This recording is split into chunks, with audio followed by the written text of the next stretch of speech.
and gentlemen, welcome to Alternative Jargon, episode number 41.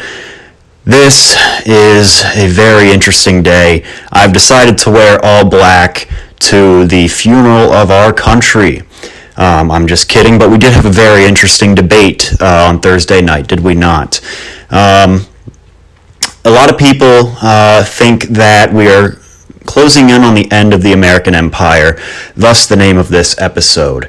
Now, America is a very impregnable nation. If we are going to have a downfall, it's going to start from the inside out. People argue that it already has started. People argue that we are on a step of the downfall that is much further along than the first step. I don't know what I believe, but definitely our country is... If we fall, it's going to happen from the inside out. So, if you look at it from a different perspective, though, our country is in a more American state than maybe ever before. We're still funding wars overseas in the Middle East, in Eastern Europe. We are still, hating each other in this country. Really, it's a time to celebrate patriotism because it's, we're doing a good job of being America still. Maybe lacking a little bit in the Middle Eastern war. We do have the whole Israel-Palestine thing going on, but there are not many American boots on the ground over there. Which is unfortunate. And we all love a good Middle Eastern war, and if we could start one of those up again, that would really get the tide rolling again. I did not try to make an Alabama football pun there, but it just slipped out. So, everyone has their favorite Middle Eastern war that they grew up with. Starting, I guess, with millennials. Generation X and before didn't really have a Middle Eastern war. They had the Cold War, and then the generations before that had world wars. But, the last 30, 40 years of American history, we've all had our favorite Middle Eastern wars to keep up with. You had Operation Desert Storm in the 90s, Saddam Hussein, then you had, Al-Qaeda, for some reason, let's go to Iraq, and then ISIS. ISIS was sort of the one that I grew up with most, middle school. That was a good time, and a lot of memories stem from the Islamic State of Iraq and Syria. Just, coming home, playing Happy Wheels, while the news spouts about another bombing. There is a lot of nostalgia attached to all that kind of stuff, and honestly, things haven't felt the same since we left Afghanistan. Sort of a gut punch to, that tradition. But anyway, I was going to make this whole episode about the debate, but there's not a lot to be said that hasn't already been said. Most of the jokes that I would have liked to make were tweeted 20,000 times while the debate was going on. So I don't have too many jokes to tell about the debate. They've all been printed. They're all out there. Not many phrases left to coin on this one.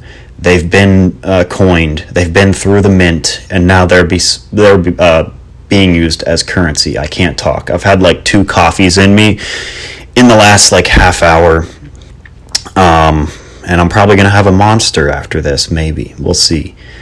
It is Saturday, so get caffeinated, I guess.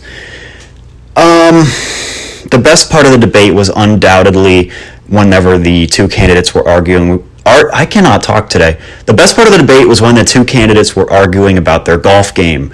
Now, this is pretty much the only time in the debate where real facts and figures were presented. Everyone is showing the clip from the 2012 debate where Mitt Romney and Obama came out, shook hands, complimented each other. They were this close to just full-on kissing on stage. And that is definitely a part of American politics that I do miss. But the only facts and figures really presented at this debate were about Trump and Biden's handicap.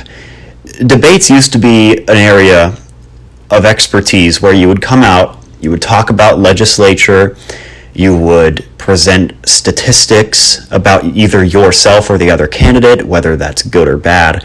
But there's not many facts and figures anymore. It's kind of just shouting matches, insults, who can get the best soundbite. That's sort of where we're at. I'm not sure if any numbers were mentioned during the debate besides, I had a handicap of a 6 by the end of my vice presidency. That and I guess the 34 counts of whatever Trump did. Those were the only two numbers that were really mentioned. Yeah, which it is what it is. But the golf thing was unreal. I did watch the whole debate live. I started off, eating a snack while I watching intently. Then it got boring, and I switched over to Rocket League while I watched. But the golf thing definitely jumped out at me. So it felt unreal. But at this point, what doesn't feel unreal in our political system? Trump was mewing after every question, as he does. You got to keep that jawline intact for November. And Biden looked lost, but this is not news. RFK held his own debate while the real presidential debate was going on between Trump and Biden, and everybody wanted to clown him for it, and I am not with this. It seems like the 3 years before an election, everyone goes, why do we only have two people to choose from? The two-party system is terrible. Why this? Why that? And then every election year, when an independent candidate comes out and campaigns, everyone wants to make fun of him for it. Why is this guy wasting money campaigning? You're just flushing money down the toilet. This is so dumb. So which way is it? Do you hate the two-party system, or do you love it? Because I don't understand people making fun of RFK for doing this debate by himself. I have not seen a single person say anything positive about him doing his own debate. So which way is it? Do you hate Democrats and Republicans, or what? It's confusing. Everyone wants to just lash out against the two-party system, and then when somebody comes forward to lash out on the two-party system, they're made fun of. It does not make any sense to me. Now, I did not watch the RFK debate, but I heard that at one point he had like 7 million people watching, which is pretty impressive for an independent candidate. And,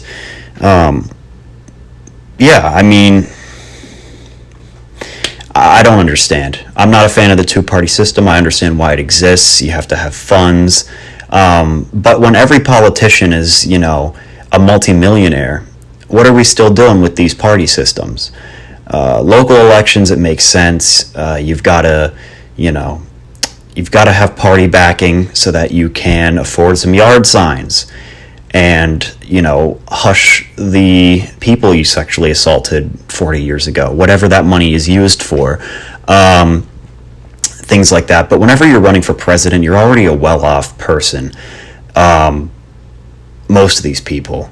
So, in the case of high-profile people running for president, what's it matter what party you are? But obviously, if you run as an independent, you're not going to win, especially a general presidential election. With all this being said, does RFK have a chance to win? Absolutely freaking not. No way. But I do think this is going to be a record year for the independent vote. Usually independent candidates are no names who you've never heard of. Everyone's heard of the Kennedys. They are the closest thing to a royal family that we maybe have in the United States of America. And I think he has gained the most traction out of any independent candidate in my lifetime that I can remember. Robert F. Kennedy Jr. Is a name that sticks out on a ballot much more than Gary Johnson. If you remember Gary Johnson in 2016, talk about the most bland name of all time. Nothing against Mr. Johnson, but Robert F. Kennedy Jr. definitely is one that I can remember. And he's generated a lot of press, for better or for worse. And I do think that he's going to get probably the most independent votes of all time. I'm going to be voting for him, I think. I think there's a 90% chance that I will vote for RFK. And I hate it. I've told a few people this, and a few people go, well, you live in Pennsylvania. Your vote really matters in the election. Pennsylvania is a battleground state. You should not waste your vote on an independent. I don't give a shit. I don't care. And if I don't like either of the people, why would I vote for them? No, your vote doesn't matter anyway. Let's stop pretending it does. It is what it is. My vote for Trump or Biden is not going to do anything. I'm one guy, and I know that's frowned upon to say, but that's just the truth. I'm going to vote for RFK. I don't care. And it's going to make a statement. You know what? My vote's not going to win or lose an election. It's going to make a statement. So, yeah, that's how I feel about that. But yeah, whether you think the country is going to crumble or not, it is a country that has a solid foundation. And for right now, it's not going anywhere. It's going to take a lot more than two guys talking about golf to disassemble our country, I think. But if you're stressed out about the election, I recommend watching the BBC Nature documentaries. A few weeks ago at a secondhand store, I found one of the newer ones. It's called like 7 Continents, One World or something. Right now I'm watching the Arctic one. Right now they're showing Arctic Monkeys, which you can't see. Not the band. We're not going back to 505 just yet. But I put on the Arctic episode to, soothe myself this afternoon. And who doesn't love to watch some, cute animals scurry around the wintry wonderland? I know I do. And honestly, I miss the winter wonderland. I really don't like summer all that much. I can't stand the heat. And I'm a white guy, so I was made to live in a countryside in a cottage somewhere in Europe where the hottest temperature of the year is like 75 degrees. I was not made for these summers. And no, this is not a racist thing. But I wasn't made for that. And now the medication I'm on, because I have ulcerative colitis, I have a messed up stomach, it makes my skin a lot more sensitive. So, I wish it was winter again. I can't wait for fall. And like I said, every year about this time, the Scottish plains, where it's gloomy and 50 degrees about 80% of the year, they call out to me. Scandinavia calls out to me. I'm not Scottish or Scandinavian, I don't think. I want to get one of those Ancestry DNA kit things, because I want to know where I'm from. And the one thing that always puzzles me about those, they probably explain this on their website and I just haven't looked into it, but how do they decide when a country becomes a thing in your ethnicity? Because let's say, I know that I have German and Polish ancestors, I'm pretty sure, but like when do they draw those lines? You know what I mean? How do we know that those people were actually German? They could have been French people who moved there. And when do you decide that Germany started to exist? Because, what if Ancestry DNA could really do the funniest thing ever and just make everybody like Mesopotamian or African or like, you know what I mean? We're all from the same place. When do we decide when these things started? But anyway, I'm excited for fall.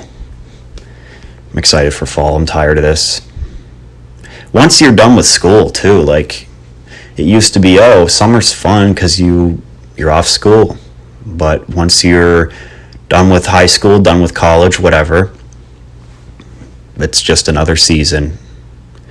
And now, when you go to work, you're sweating just to get in your car. So, LeBron James Jr. has been drafted by the Los Angeles Lakers, and that is awesome. I don't care what anyone says. It's awesome. You are playing basketball at the highest professional level in the world with your offspring. It's pretty sweet. Now, should LeBron James Jr., should Bronny be in the NBA? His numbers at USC were not great. But, at the end of the day, it's LeBron James Jr. Bronny is going to bring in so much money for all NBA media, for the Lakers, and for himself. It's going to be a media fest. Every time there's an interaction between father and son, on or off the court, there's going to be a Brian Windhorst ESPN notification about what was said, what was whispered. How does Bronny ask for the ball on an inbound pass from his dad? It's going to be a craze. And, it should be a craze because it's crazy. Some stuff that ESPN puts out, admittedly, is dumb. I saw a First Take screenshot the other day of, the First Take people debating what kind of jelly is best for a PB&J. I don't know if the screenshot is real or fake, but the fact that I can't decipher that really is a telltale sign of just how things are over at ESPN. Basketball and football are the only sports that really exist to ESPN. I understand they have to, do programming that's going to sell. I understand that, but it definitely hurts whenever, baseball and hockey just don't exist 99% of the time to that company, which is why I don't really watch ESPN anymore. But yeah, I saw a tweet that said, how is Bronny going to pull hose at away game cities at the club with his dad there? And I think that's really probably the most important thing out of all of this, is Bronny James is going to be in his shadow. And I don't know when LeBron's going to retire and how many more years he's going to be in the league, but I assume at some point, if Bronny can sustain an NBA career, he's going to be excited to get out of LA and, go clubbing without his dad. I think that's probably the most important thing in this whole narrative is, how's Bronny going to pull the hose? That's going to suck. And obviously he can't really go to the clubs yet. He's probably, 19, 20. So he's got some time. But even so, while the team is out at a dinner, drinking $100,000 bottles of champagne, after they win the in-season tournament or something, Bronny's going to be back at the team hotel, doing laundry or something. And he's probably going to have his location turned on his phone so that LeBron knows he's not getting into any shenanigans. That's going to stink. Because what's the point of being a professional athlete if you're not going to go party? You're young. You are one of the tip-top athletes in the entire world. You're in great shape. And everybody thinks you're awesome. So what is the point of being a professional athlete if not to go party? I always see these athletes that are, it's like a homegrown story, and they are already married or something, and it's like, dude, you just wasted so many years of partying for that. I am, of course, kidding. I'm kidding. If you're happily married, that's amazing. That's awesome. It's a joke. But yeah, it's going to be interesting to see Bronny and LeBron. And I used to hate LeBron so much. I grew up as a kid watching the Miami Heat beat the Celtics every year in the playoffs, and I hated the guy. I hated everything about him. I was, a Michael Jordan stan, just so that people would not think LeBron was the GOAT. But, life is too short to live like that. And of course, I was just a kid. But, people who still hate LeBron, I understand he has some dumb quotes over the years. Maybe he doesn't actually read The Hunger Games or Malcolm X's autobiography, whatever. But just take a step back, and we're watching one of the best athletes of all time. So it's too short to hate. And now he's playing with his kid. It's pretty awesome. pretty cool. I wanted to take a minute to talk about the TikTok Ashley bot. This TikTok account, the only name on it is Ashley, and it's some attractive woman as the profile picture, and they have like 6 videos, and the videos are just pictures of this woman.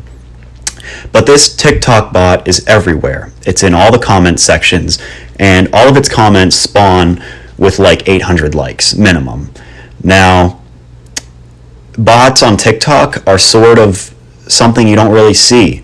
Whoever coded Ashley is a really good bot maker, because every time this account comments, there are 5 comments under it tagging accounts that take down bots, but none of them can seem to do it. Ashley has great resolve, and as impregnable as the United States landmass is, Ashley might be even more impregnable.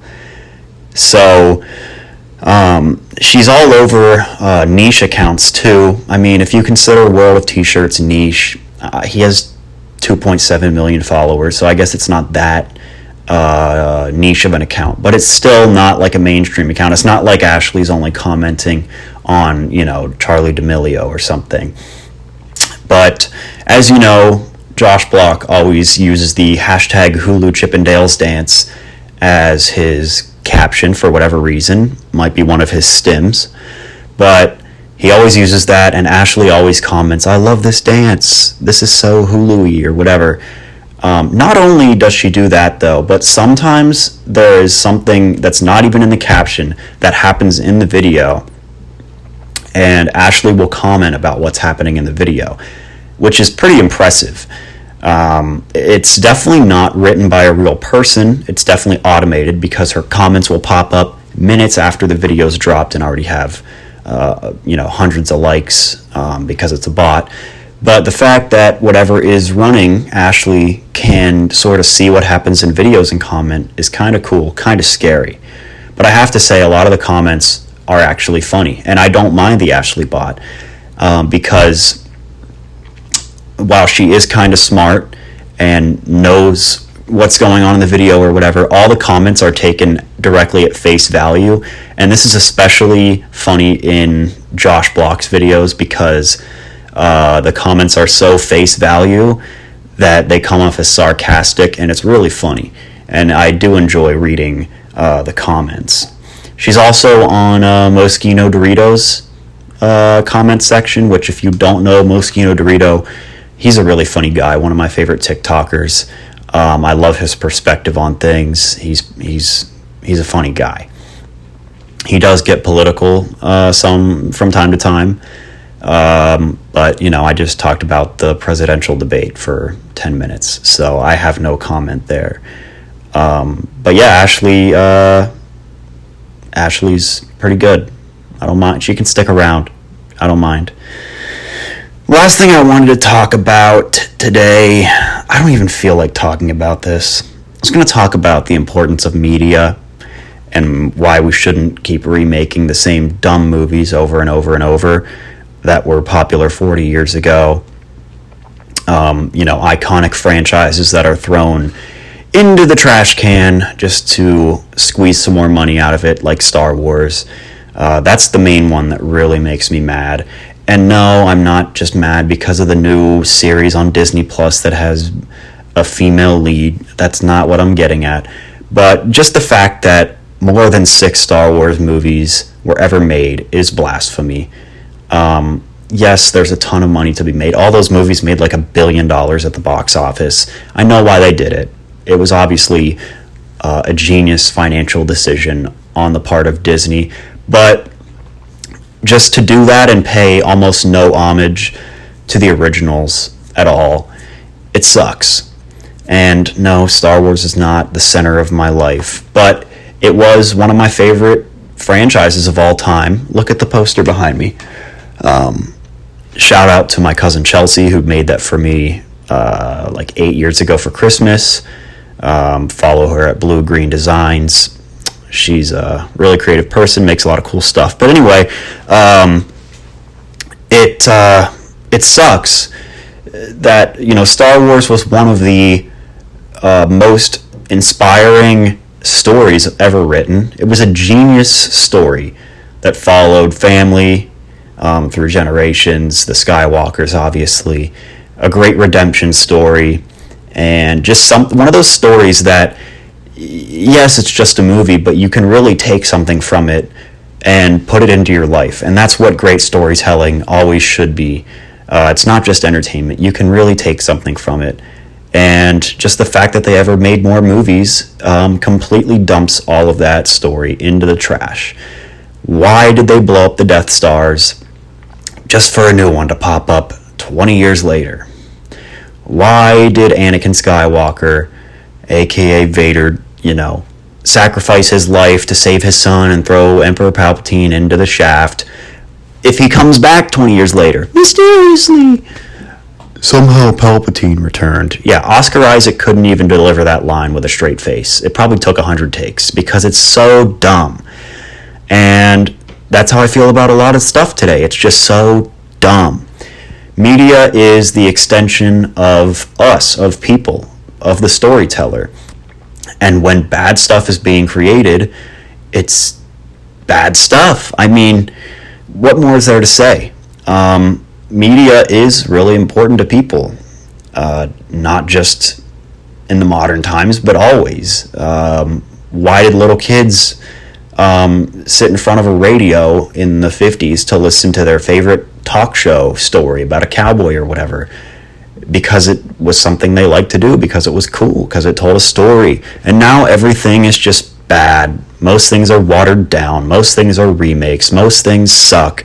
Most things are uninspired. Most things are made just to make money or send a political message that in 10 years no one will even care about. It sucks. And nothing is really timeless anymore. Everything from the last, 10 years just feels like it's going to be so dated down the line. Now, I'm not talking about everything. Obviously, there's still good stuff being made. But the vast majority of mainstream stuff just seems to suck now, which is unfortunate. And honestly, I don't want to keep talking about this because it just makes me mad. But the media we make and the media we put out is really important. Movies, music, TV, everything. It's really important. Because you look back through time and you can sort of identify periods of your life that you don't revolve around the media, but the media revolves around you. A good example of this is last summer, the big Oppenheimer Barbie thing. It was fun. It gave people something to look forward to. Maybe you didn't see both, maybe you didn't see either, but you can look back and see, hey, these two really awesome movies came out in the summer of 2023. What was I doing in the summer of 2023? And maybe it's just me, but things like that, you get hit with a wave of nostalgia because it's like, man, that was such a fun summer. I was doing this, I was doing that, I had this job, I was dating this person, whatever it may be. And you can go, oh yeah, and those movies were out. And yeah, those were really cool movies. I'll rewatch it. I don't know. Maybe that's just me being a weirdo, but the stuff that's out there, you will someday, if you care about that type of stuff, you can sort of attribute it to your own life. But unless it sucks, then it's just sucky. So let's not make sucky stuff. Let's make awesome stuff. Thank you for listening. Thank you for watching. We will see you next week. Have a good one.